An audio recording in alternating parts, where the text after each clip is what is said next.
Hey guys, let's talk some more about Drakengard 3. Yes, it's laggy and buggy, and there's a whole bunch of graphical problems in Unreal Engine 3, but I like this game for more reasons than just its lore. I mean, it's so endearing to itself and it has a sense of humor. I mean, it's kind of hard to not like this game.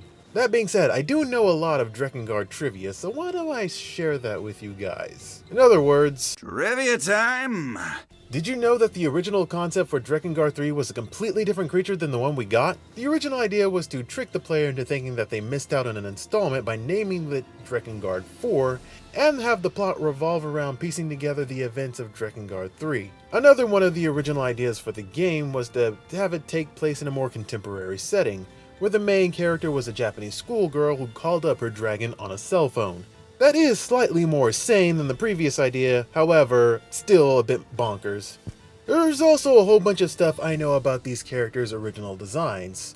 Did you know 5 was originally conceived to wear full body armor, with a helmet and everything? You never would have guessed that the character like this would wear something that would cover the thing that she's very proud of. However, the idea for a fully armored female soldier was later used in 5's prologue DLC. You're looking better than ever now. 4 was originally conceived to have a more pirate-like appearance. However, the others took into account the rendering capabilities and just kind of dressed her as a mountain dweller, and just kind of settled for the westernish design. And just like 5, the original idea for this character was later utilized in one of her prologue DLCs where she fought a band of pirate elves. 3's original design was originally conceived to wear a lot heavier body armor and wield a lance. She also had way more hair obscuring her face.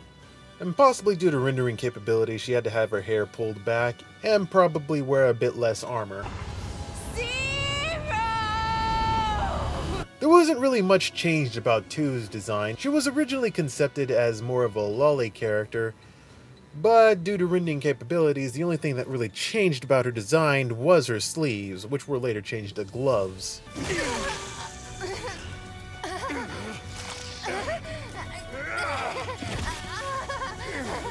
1's original design actually was that of a cyborg for some reason. I guess it goes with the idea that the cathedral city is a city displaced in time. So I guess it would kind of make sense for 1 to be some sort of robotic automaton. In later design, they started to base her design off of Mana from Drakengard 1 and 2.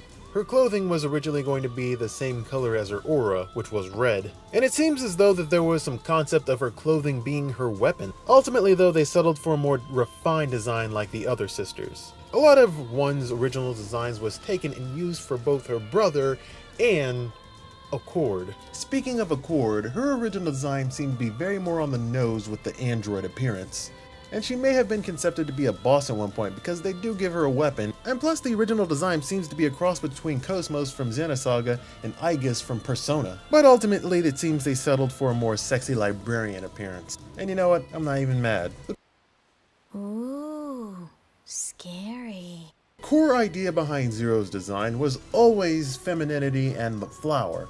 And it really shows in the original concepts. She did wear a lot more armor in her original designs, but as her designs went on, she wore less and less, but the flower is very omnipresent. She can never escape her destiny. Also, many people would claim that her designs are very similar to Kaine from Nier, but really looking at these designs, she looks like a grown-up version of Yona. Is this game implying what I'm thinking it's implying?